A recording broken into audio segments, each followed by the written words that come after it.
CNN's chief international correspondent, Clarissa Ward, is in Karampur and joins us now. Clarissa, why don't you tell us what you're seeing there?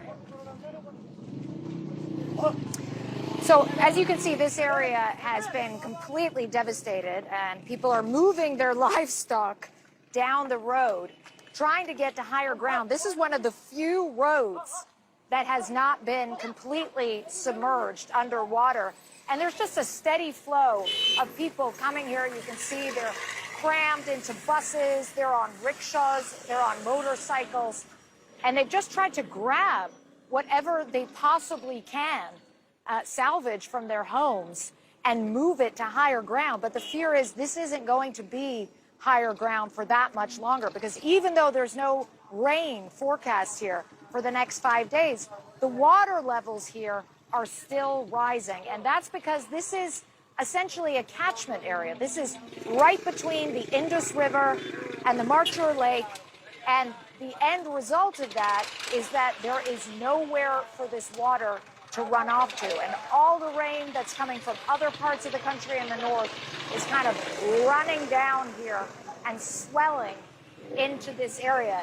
And what is so pronounced here, John, and I don't know if you can get a feel for it with this tide of humanity desperately trying to get out, is you don't see any aid workers here. You don't see any aid being distributed. These are hard to reach areas.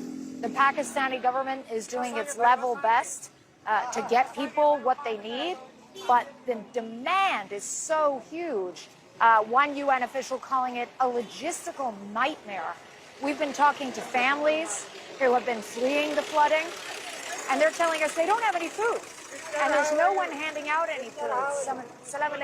Some of them have been relying on handouts from shrines, from mosques, just to get a little bit of roti, a little bit of bread, a little bit of dal, some lentils, to try to keep them and their families alive. So it's a desperate situation, John, and the real fear is that even though it's been going on for weeks now, we're not seeing a marked improvement in this situation. And it's interesting, when you talk to people, there's a lot of resentment too.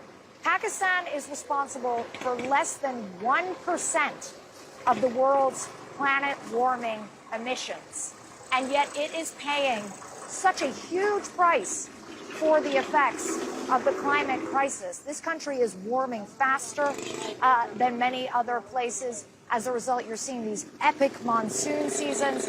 You're seeing glaciers that are melting, torrents of water just coming and submerging these areas, John.